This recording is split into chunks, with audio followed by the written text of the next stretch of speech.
How to open Chase Bank savings account. Hi everyone, welcome back to our channel. In today's video I'll guide you on how you can open a Chase Bank savings account, so make sure to watch the video till the end.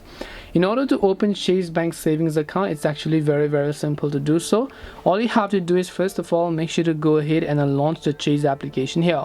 Once you launch the Chase app, if you want to create a new savings account, right, we want to open a new bank account, not online banking or mobile banking, but new bank account itself. So right at the bottom at the center you'll find open an account, so you want to make sure to just tap the open an account option here. And once you've done that, we want to open savings account, so we're going to select savings. Once you select savings option, of course it's going to redirect us to our Safari browser or anywhere else, but depending upon whatever you're using, once it redirects you to your browser, you can select the type of savings account you want to create. It will grant you a form which you can fill with your legal details such as your first name or last name.